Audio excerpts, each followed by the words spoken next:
I'm going to talk about faces, emotion, and the visual recognition of intent. And so basically, I am multidisciplinary. I work in vision sciences, but also in machine learning and computer vision. And computer vision has really had a breakthrough a few years ago with deep networks that could solve a lot of visual problems that we had for many years. And they can do so if you have really large training data sets. So the previous algorithms were not bad at it. They just didn't generalize well enough when the data sets grew. And I would claim that this has been extremely good for the community and for the world, but there is a strong limitation. And the limitation is that if you really want to build intelligent systems, artificial intelligence systems, that is, you really need to understand how the brain does it, because otherwise there's just no other ways to, you can just not collect enough data on what intelligence is and just fit it into a network. So you need to understand what intelligence is, create multiple learning platforms, and and that's probably potentially going to lead us to what people call a strong AI, meaning intelligence that is similar to human intelligence. So with the systems that we have now, we can do object and face recognition, as you well know. This is pretty much solved within certain domains.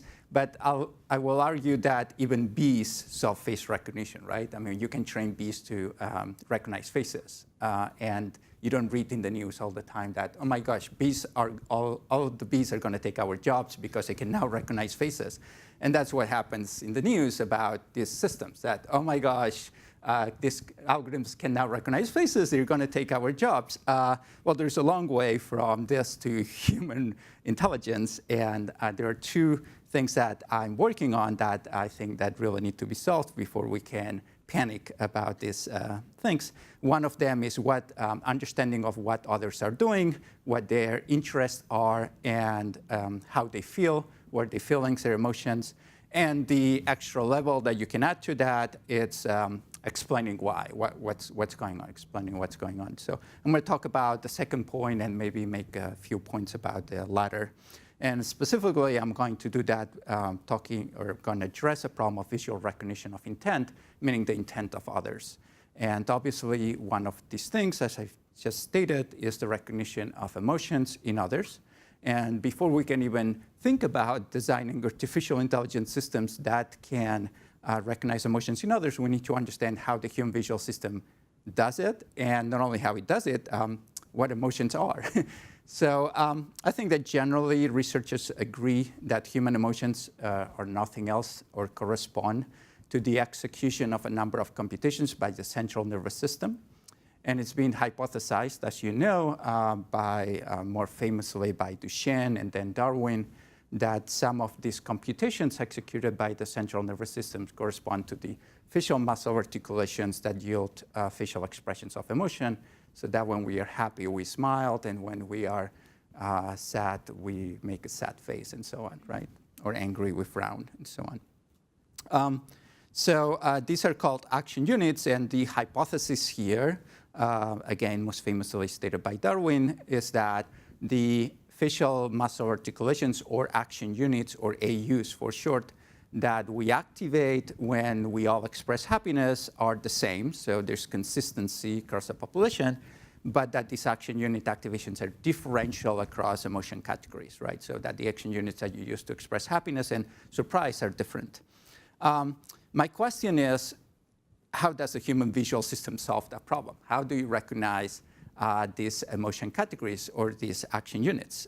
So to show you how we do it, I'm going to show you two images in succession, and I'm going to have several experiments like this to try to keep people awake in a late talk. So I'm going to show you two images, and I want you to tell me which of the two looks sadder, the first one or the second, okay? Sadder.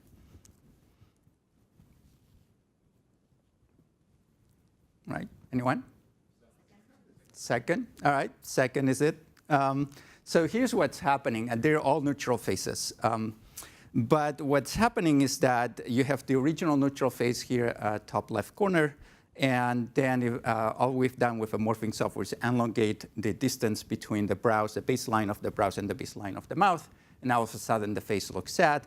If you decrease that distance, the face looks angry. You can show this to human subjects, and the larger that distance is, the sadder the face looks, or the shorter it is, the angrier it looks. That shows that we have in our brain, in our cognitive system, a dimension of our algorithm that recognizes facial expression of emotion that just computes that distance in our population. And the mean face would be the mean distance of the brows and mouth in your population. And we actually have run experiments where we show Caucasian faces to East Asians or East Asian faces to Caucasians. And because that distance in the population is different, then people tend to say that, or Caucasians tend to say that East Asian faces look angrier than average, and East Asians think that Caucasians look sadder than average because of this discrepancy. Why on earth would the human visual system do that? What's the purpose of doing this? And it's very simple. That's because when you actually express anger and sadness, this distance actually increases and decreases, right? And here I have images. On the left, I have angry faces, and on the right, I have sad faces. And now just look at the this x-axis here for a moment. And this is 0 would be the average. And then if you increase the distance between the brows and the mouth, that would be on the right-hand side. And if you decrease it on the left-hand side, and these are the values for these actual faces of sad faces and angry faces, meaning you can just build a very simple algorithm, computer vision algorithm, that gives you 100% classification accuracy without any training data whatsoever between angry and sad faces, just based on this feature.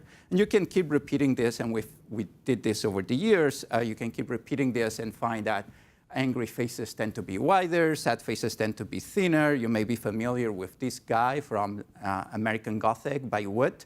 And if you are in Chicago, please go to the Art Institute to look at it. It's a very small painting, but it's fascinating. This male character looks so sad. But if you look really close, he's expressing nothing. There's no facial muscle articulation. And in the same vein that I have shown before, I can modify the distance between brows and mouth, the width of the face, and make him look angry. So basically, you have these computational spaces or face spaces in your brain that allows you to recognize these emotions. And how do you do it is actually very interesting. And do I have a pointer? I don't think. Oh, here it is. OK. Can you see anything? No. OK. How about this one? Can you see? No? All right. Why don't I just point? All right. The batteries are dead. So the way this goes is each of these dimensions correspond to one of these configurable changes that I have described, right? So for example, this dimension here in this pinkish color shows the distance, the baseline distance. Thank you. The baseline distance between, oh, I'm not sure. Can you see that red dot? OK. That's very small. The baseline distance between the brows and the mouth. And this other green one here shows, all right. All right, that's probably clear, yeah. And this green one here shows the width-height ratio, right? And basically, what this corresponds to, they correspond to action units, right? So when you actually move your facial muscles, right? So for example, you activate what's called action unit 4, which is an inner set of muscles that you have here in the forehead. The distance between the brows and the mouth actually decrease, right? So that's what this is measuring. This is an action unit. This is measuring another set of action units that make your face look either wider or thinner.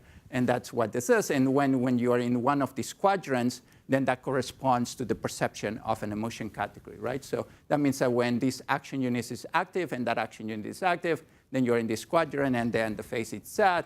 But if these are inactive, then you have this angry expression, and so on, right? And that works like this for all emotion categories. That's why we can also recognize faces even in schematics like this, because it allows you to just compute these configurable changes. But when we were looking at this model, we had this model in the 2012s or thereabouts. I was looking at this model, and I thought that the model was wrong because I just couldn't figure out what was wrong with these quadrants here? What are these other quadrants representing? If the model is right, you would have to suggest that there's such a thing as a sadly angry expression, meaning that there are action units of sadness and action units of anger, and that people actually express those emotions and therefore have these emotions. So we set out to actually test whether this is true or not. It was a bold experiment at the time because we just couldn't believe that would be true. So we tested this. We call them compound emotions because they correspond to action units of what were classically of known emotions, classical emotions. And we found out that actually they do exist. So we tested a large set of people at Ohio State, and we showed that actually people use the same action units to express these emotion categories for each emotion category. So there's consistency within the emotion category, but that the action units are differential across emotion categories.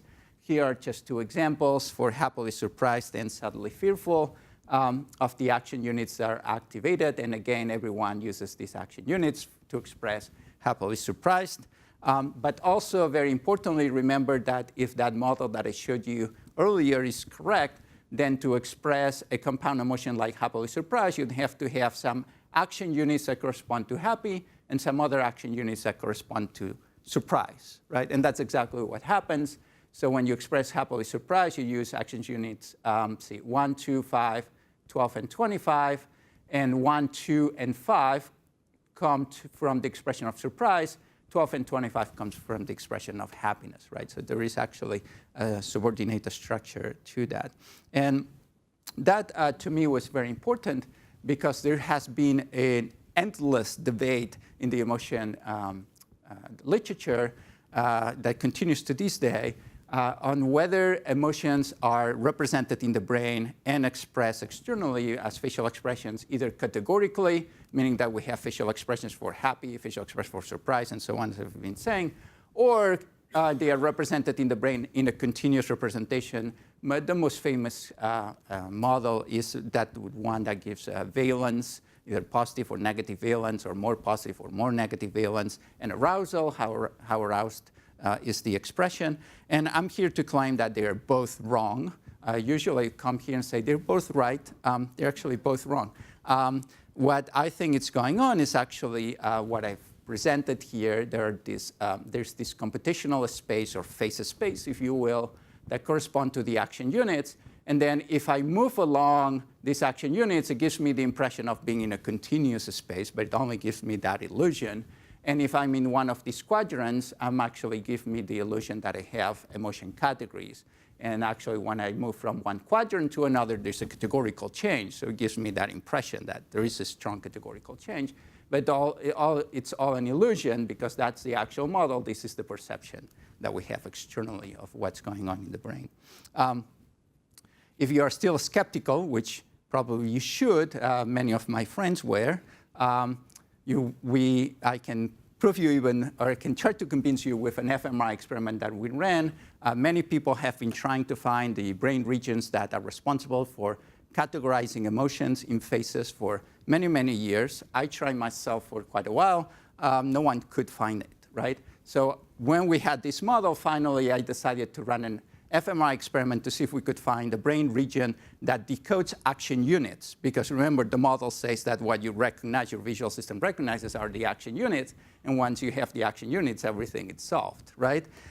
So we put people in the scanner, showed them in a block design faces. And the design was such that 50% of the faces people saw had a specific action unit active, and the other 50% had the action unit not active.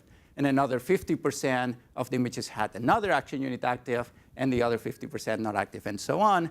And then we used multivariate pattern analysis to see if we could decode this. We specifically used PCA to align the data of different subjects, and then use linear discriminant analysis to learn to recognize action unit active or not active. And then we collected the data from an independent subject that was not used for training, and we saw where the observations of that subject, the bold signal of that subject, felt in that space. And then we classified it as action unit active or not active. And long story short, we checked in the PSTS. That was our hypothesis that this action unit recognition had to be in the PSTS because we know this area, the right PSTS, because that area is known to be active for changeable aspects of faces, and we can actually decode the action units pretty reliably in PSTS for the action units that we tested. We were wondering if there are other areas in the brain that also decode action units. So we actually checked for the whole brain with the whole brain analysis. We actually found out that you cannot do better than in just PSTS, suggesting that PSTS is the only area that is involved in this. But of course, if you use other areas that are not related to faces like early visual cortex here, then there is no decoding ability in those areas. You can also plot which are the voxels in the brain that are more discriminant of action unit recognition, and it turned out to be this one shown here in the inflated brain, and you can see that this is in the PSTS, the right PSTS, right? So there is actually a small area in the PSTS that is actually decoding which action units the person you're looking at is activated in and not, right? And that's what allows us to recognize facial expressions. And I'll go even further to say any facial configuration, right? Because the idea that we have decoding of just happiness, surprise, and anger, and so on, or 6, 7, 8, 10 emotions, would suggest that that's all you can recognize. But you know that if I make a very weird facial configuration, you will still be able to interpret it. It may be meaningless, but you'll still be able to interpret it, right? We were looking for some of these facial configurations that do have meaning. And in particular, we found one that was very interesting that we call the nod face. And this is another compound emotion, which is the compound of contempt, anger, and disgust. Now, contempt, anger, and disgust have been used over evolution, supposedly, to express moral disagreement with people, right? So one hypothesis is that these expressions evolved as an actual distaste for something that was occurring in food or in smell or what have you, but that in time they were adopted to express moral disagreement. So the hypothesis that we had was that when language was invented, these expressions were compounded to also express or to be part of the grammar of a language. And to test that, we checked in 4 different languages: English, Spanish, Mandarin Chinese, and American Sign Language. And we were looking to see if we could find that expression as a marker of negation. Now, when I say a marker of negation, I mean 2 things. Obviously, in the spoken language, it's going to be a occurrence with the negation of the sentence, but in American Sign Language, it is going to be the sole marker of negation, meaning that it has grammatical function, meaning it's part of the grammar of the language. So I'm going to play for you 3 videos, one in English, one in Spanish, and one in American Sign Language. They all say the exact same thing, and you have to be looking for that face, and that's when there is a negation in the statement. Okay, let's try again, see if... Why has Mary not started the grow?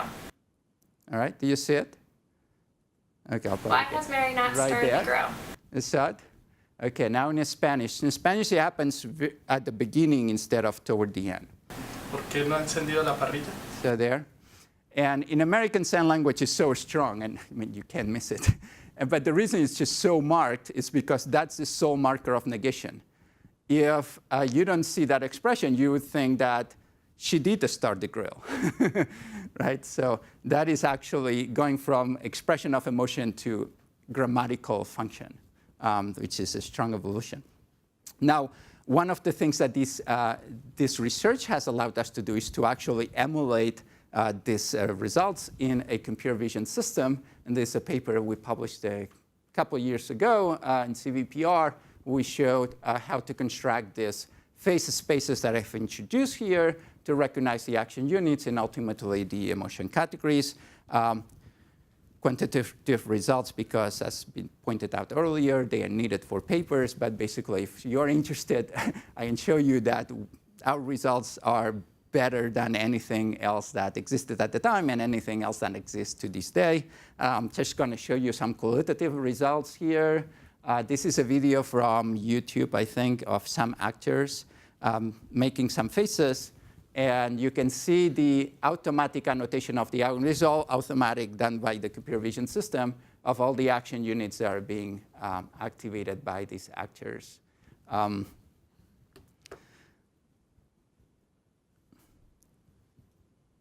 There are a variety of action units. 12, it's a classical smile. 6 is the cheek raiser, and so on. So 25, it's open mouth. And 9 is the wrinkle of the nose. There's a muscle here, does this, and so on. Later on, we also extended this with a regressor that allows us to map a 2D face, and that's a single 2D face, into a 3D shape of the face that allows us to train and test the system in pose invariant. And that are examples of images that we find in the internet of the knot face in the wild. Just classical knot face in different. So this is in TB, as you know, and this is in sports. So there's no actual language or sentence being stated. It's just a negation of, I think that's a soccer player that did something wrong or whatever. No. You can use this to study certain people testifying in front of Congress. System works in real time. You can analyze multiple faces at the same time. Sad and anger seem to be the expressions that are flying around. You can use the system to search the internet. So if you use one of the most famous search engine in the world to search images of Hillary Clinton with furrowed brows, this is the result that you get. You get Hillary Clinton, but none of the images has furrowed brows because the system doesn't have a way to detect furrowed brows. If you search, say, Donald Trump expressing disgust, again, you get Trump, you don't get disgust, but our system can actually extract the correct images, Hillary Clinton and Trump with furrowed brows and disgust. To date, we've analyzed over 7 million images from the internet that we have downloaded from multiple set of countries and cultures. And we have also analyzed 10,000 hours of video. And just to give you an idea, 10,000 hours of video, it's more than a full year of consecutive video. It's more than 1 billion frames with a B. And the idea was to see how many expressions are actually common across cultures, across all the cultures that we have analyzed. And we know that there are at least 35 facial expressions that are used across cultures, right? I'm not here to claim that these expressions are innate. I'm just saying they are used across cultures. Whether they are learned or innate, that's a whole different question that I'm not here to address. But that there are a variety of expressions that we all use constantly. They're not just 6 expressions that we use. That was the belief just a few years ago. Other computations. So remember, let me go back to what I said at the beginning of this talk. I said researchers generally agree that human emotions correspond to the execution of a number of computations by the central nervous system. We hypothesized, the whole hypothesis, that some of these computations yields identifiable facial muscle articulations, and that meant that for the same emotion category, everyone in the population has to use the same facial muscle movements, but that these facial muscle movements have to be differential across categories. But when we experience an emotion, there are other things that occur. One of them is there is a release of hormones. These hormones actually change the blood flow composition. So not only the composition of the blood changes, the heart rate changes, the blood pressure changes. And surprisingly, the face is innervated with a huge, tremendously huge number of blood vessels. They're extremely close to the surface of the skin. Actually, if you look very close in the mirror in the morning, you can actually see them, right? They're right there. They're just under the skin. So the hypothesis is that these blood changes that occur when you experience an emotion are actually visible as facial color changes in the face.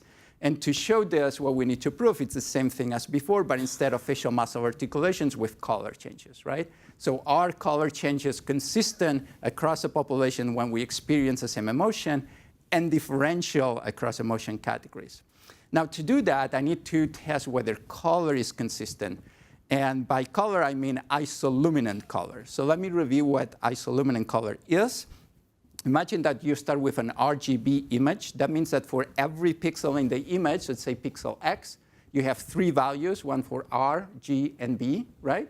And from that, you can extract the luminance. The luminance is nothing else than a linear combination of R, G, and B, something like this, right?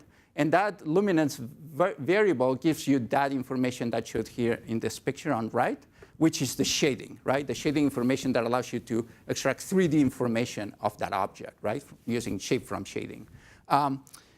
Isoluminant color is the space that's orthogonal to that luminance space, right? So it's 2-dimensional, and it only has information of color, not of shading. So I'm eliminating all the shading information. So as you know, the human visual system, it's hypothesized to have opponent colors, which means that you have the luminance channel, right, which is this one that I've introduced here, and the 2 opponent colors, the red, green, and blue, yellow. And I'm only interested in these 2 colors. So let's see how this works. If I start with an RGB image like this, I can compute the luminance channel, that's a luminance channel, and the 2 opponent colors, which are these 2. Now remember, if I convert these 3 images into black and white, into grayscale, the top one is not going to change because it just has luminance. But the bottom 2 are just going to be blank because there's absolutely nothing, there's no luminance information there, right? Or the luminance in each pixel is exactly the same, right? So again, I'm going to eliminate the top one. I don't want to see whether there's change in luminance. I want to see if there's change in color, right? So I'm going to divide the face into a number of local areas. I'm doing a tessellation like this. And then in each area, I'm going to compute these statistics, say the mean and the variance of these color channels. And I'm just going to use a very simple linear classifier. I don't want to overfit. Just using a very simple linear classifier, see if I can differentiate between these emotion categories.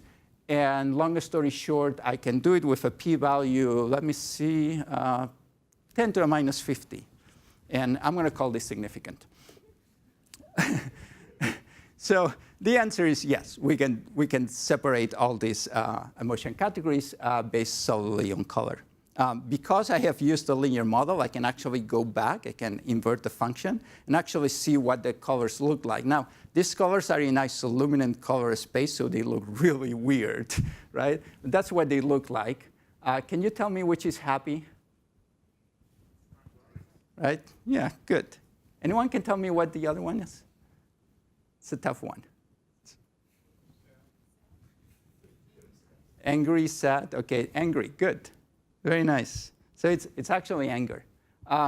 So we actually did these 2 experiments with human subjects. One is, which is which. And the other one is, if I give you an image, can you name them? And long story short, people are actually surprisingly good at this. Even from these images, people can do it way above chance. Which shows that we are actually using that signal, right? We know what that signal is. The question is not only if we use that signal, but whether that signal is independent from the one that we use from the facial muscle articulations, the action units, right? So to test this, what we did is we combined the facial muscle articulation and the color model, right? So this is a happy expression that has the action units of happiness and the color of happiness, okay? And I can do the same with anger. This is an image of anger that has the muscle articulations of anger and the colors of anger. We call these congruent colors because they are congruent with the action units. But I can also create incongruent images or incongruent colors in which now here, the second one has the action units of happiness, but the color of anger. And this one has the action units of anger and the color of happiness, right? And then you ask people which of do express happiness or more strongly or better, and which of two express anger more strongly or better. And again, people are very good at this. Right? They're very good at identifying that something went wrong. And to me, when I look at this image, it looks like a really fake smile, right? I don't know if you agree with me. Like, yeah, I'm not happy, but I'm pretending to be happy. So again, people are really good at this, and that suggests at least that color and action units are independent. Whoops, okay, something happened here. just showing that there is this computational model where some of these dimensions are orthogonal to the action units that correspond to these color models that I've introduced here. Now, I want to move beyond that, even beyond what I have shown you here, because, yes, this is the first step, identifying how people feel, what are the emotions that people are experiencing is very important for us to interact socially with others. This is part of the recognition of intent in others. But there are other components of the recognition of intent, right? And I cannot emphasize how important the recognition of intent is in our court system, for example, just to give you one example, right? If you do something intentionally or non-intentionally, it has completely different consequences, from manslaughter to degree 1 or 2 murder, right? So the number of years that you can spend in jail diverge by orders of magnitude, right? So there's huge implications in the recognition of intent, and the question is, how does our visual system solve this? And emotions is part of it, but there's more to emotions. And to define this a little bit better, I'm going to go back to Aristotle. Aristotle said in his book, Rhetoric, defined intent as something that was deliberate and that was chosen before the performed action, right? And Descartes, when he introduced Cartesian dualism, he actually went a little further and said that intent is differentiated from behavior reflexes that are caused from external stimuli, right? So it has to be something that comes internally. Darwin, obviously, as you all know, noted that that has to be something extraordinarily useful for evolution and of cooperation in humans. So the question is, how do we recognize this? And to test this, we have created a set of stimuli that will look very familiar to this audience, that looks something like this. I'm going to show you 2 videos. One has an intentional action and the other unintentional behavior, and the other one has a non-intentional behavior. And I want you to tell me which of the 2, okay? Ready?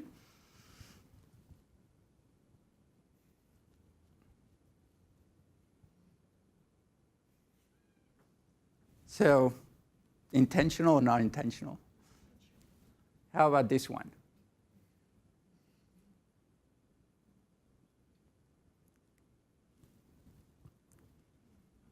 Obviously not intentional, right? So we can solve this quickly, even from these very simplistic type of videos, which is amazing, right? It's absolutely stunning how we actually do this. The hypothesis that we have is that to solve this very difficult inference, our cognitive system draws information from a number of brain regions, including PSTS, because of the analysis of biological motion, and from TPJ because of the use of theory of mind, and maybe from the recognition of bodies, because you have to identify in the intent video, you have to identify that there is a body there. So to do that, we ran an fMRI experiment, very similar to the one I showed you before, a block design, where we showed these videos of either intentional actions or non-intentional actions. And here are the results. Not too important right now, but cross in between. But basically, these are the results for the whole brain.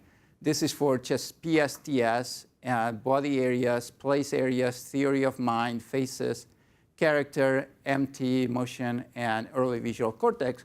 You can see that you can only decode, obviously, in the whole brain. But you decode the best in biological motion areas, not surprising.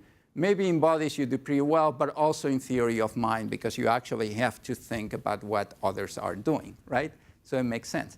And again, if I invert the functional, this is MVPA results again, as I did before, multivariate pattern analysis. If I invert these results, these are the brain regions that correspond to the recognition of intent, the visual recognition of intent. And I want to bring back the slide that I showed earlier about the recognition of action units. And you may find some similarities in here. And my claim is going to be that these systems are part of an important system in PSTS and TPJ that are involved in the visual recognition of intent, right? Emotions, obviously, or action units is part of that system. But also is the recognition of this type of biological motions, behaviors. So there has to be a system that's still undefined in the literature that takes care of these things. In computer vision and artificial intelligence, we have systems right now. This is from Stu and Shen Li, all this work. They're sitting back there. So if you want more details, you can talk to us. Stu has this algorithm right now that can estimate the biological motion very reliably, right? I mean, reliably enough that you can make a really good inference of the biological motion. But obviously, biological motion is not sufficient, right? You need something else to make these determinations. You need to determine whether the motion of this ball corresponds to the motion of an agent or not, right? Or it's just a ball that's moving non-intentionally. And that's what we don't have in artificial intelligence right now. We don't have the ability to go beyond these basic things that deep networks and other techniques that we have in computer vision and machine learning allow us to do. So we're moving toward that. We're trying to address this to see if we can actually solve these 3 different problems that I posted at the very beginning. Not only just recognize objects and faces, but actually recognize what people do, what are their intentions, their emotions, and eventually to be able to explain what is going on, right? So if I showed you something that makes you angry or happy, right, I can actually explain why you are happy or why you are angry. So in that vein, we have a paper coming up really soon that is able to think about facial configurations. So the way this works, you see this first row here? OK, this is the same image. It's just a copy of the same image. This is a real image. This is an image from the internet. This is real. All these here are not. We have a system now that can actually generate, can add action units to each image to create expressions. So action unit 1 is the inner raising of the eyebrows. So you can see the inner raising of the eyebrows occurring here from less to more. AU2 is the outer raising of the brows, and so on, right? And then you can start combining this. You can say, OK, how about if I imagine that woman that I just saw making a really nice open mouth smile at me. And that would be action units 12 and 25. And this is what the system can generate. All these images are fake. They're just computer generated. They look extraordinary, very super realistic, but they're false. I'm going to jump ahead if someone is interested in how we do that. These are short videos of images that we can generate, even for synthetic characters that are not real faces. System works for that. So how about theory of mind? That's what we're working on. I'm not sure, but I think to move to the next level, to really actually be able to do that, the things that the human visual system does, or that the cognitive system does, we need to move beyond simple assignments, functional assignments of image A assigned to label identity B, right? You have to move beyond that. Emotions is obviously part of this. I think that we have systems that work really well right now, but we still have to start thinking about how to argue and how to think about what others are thinking, what others are doing, and then start arguing how these things happen, why they happen, give explanations. OK, I'll stop here. Just have one more thing to say. Obviously, thank our sponsors for all the dollars that are needed to do this research. Please keep funding us. And finally, it's a pleasure to talk to you here. But as you know, all this work is years of work that is mostly done by the grad students. And I want to acknowledge them. And here are some of them, that most of them have graduated right now. Thank you.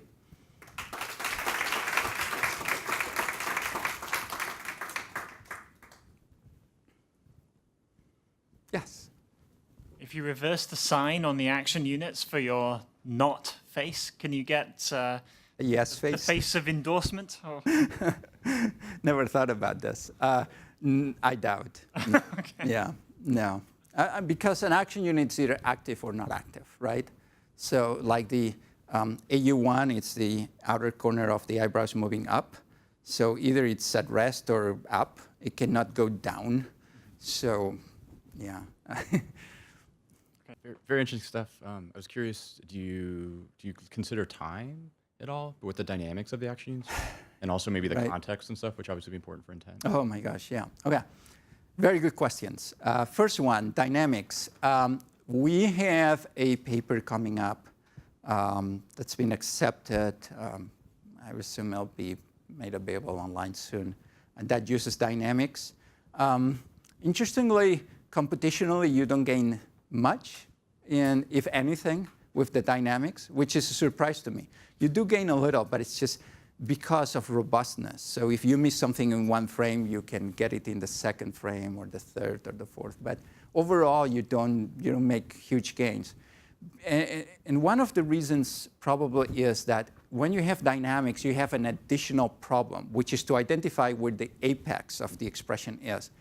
And you're going to think, well, that's a trivial problem, right? You see how the expression increases in intensity, and at the peak, right, when it starts going back down, that's the apex. Well, it turns out that that's not the apex generally.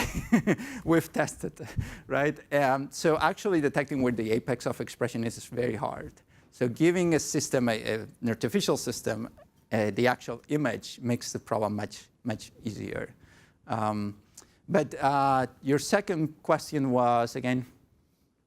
It's more about trying to get intent. I think humans probably couldn't do it from a static image very well, but if you give them context of like what's going on. Oh, context, yeah. So both for faces and for this other type of stuff, yes, context is extremely important, right? So actually, let me show you, let's see. So body pose is extremely important for recognition of emotion as well, not only the face, right? So if I have a body pose like this, like come at me, versus I have a posture like this, right? That conveys certain information. And if I create a congruent set of expressions, so the facial expression and the body expression convey the same emotion, then that's very identifiable. But if they are incongruent, then again, you end up with this weird signals, like, this is an angry expression in or a fear. This is a fear expression with an angry body posture, right? It's just like weird. Like, I want to fight you, but I don't want to fight you. I don't know. It's just weird. But there's also the importance, and by the way, we have algorithms that can do that, right? That can detect a body pose and all this stuff. But the problem is to understand how humans react to this. And on top of that, you have the background, right? And the background is also extremely important. It's not the same if you see this in a party where everyone is having fun, laughing at each other, versus in a battlefield or what have you, right? In a demonstration, when there are encounters between, say, law enforcement and demonstrators, what have you. Completely different interpretations. So all these signals are very important. They're very poorly understood, and there are almost no algorithms that could resolve this right now. But it's just amazing how effortless it is for humans. But how I know, right? Yeah, right. So we still don't know what makes an image, or what type of images give you the impression of, say, happiness or sadness or anger or any other type of feeling or emotion, right? We have no idea where the cues. Like, we know now, obviously, action units and also color are important to interpret the emotion of an individual, but how about the scene? We don't know. I mean, honestly, we have no idea. And until we don't know that, right, that's a first step, and that would be in the first line of topics that I give in the second slide, that I said it's solved. And in a way, that could be solved with those techniques, right? So that's solvable. But then how is that combined to create, in the second level, the general interpretation is completely unknown.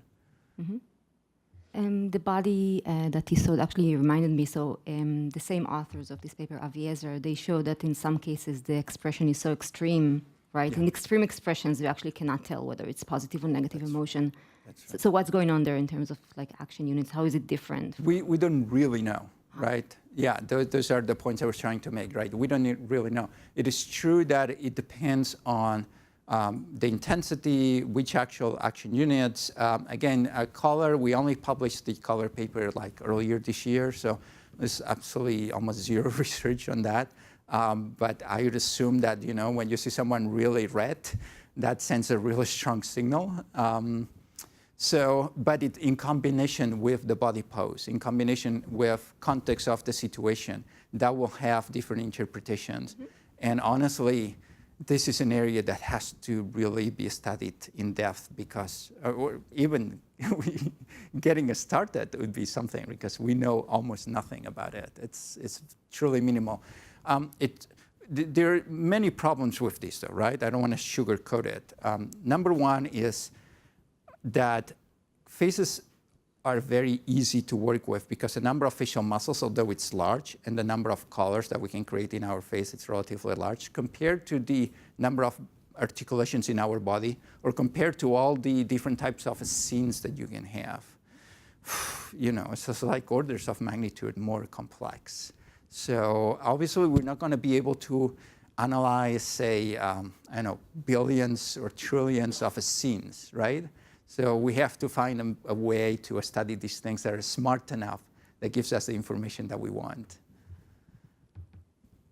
Yes. Very cool work. I just had a question. I'm not an emotion researcher, but is there any I just want to know what the current state of kind of connecting, like what someone who's recognizing emotion says compared to what the person actually feels, and also looking at individual differences. I know some people are really good at kind of masking how they actually feel and smiling like a big full smile, like with these actors, and also maybe how familiarity with an individual can change maybe that disconnect, or you can tell when someone's really smiling when they're miserable or something like that. Yeah, kudos to that. Yes, I agree with everything you've said. First, we do not know, and no one has devised a mechanism yet to know whether what you're experiencing internally is what you're expressing externally.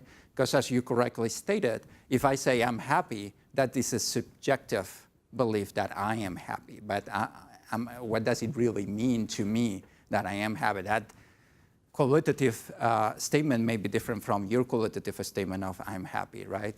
So you can then go down into, it has to be the specific release of hormone, this hormone, that other hormone at these intensities and what have you. But then that's very hard to determine or to establish because these hormones actually occur, or whatever it is, they also occur in other instances, right?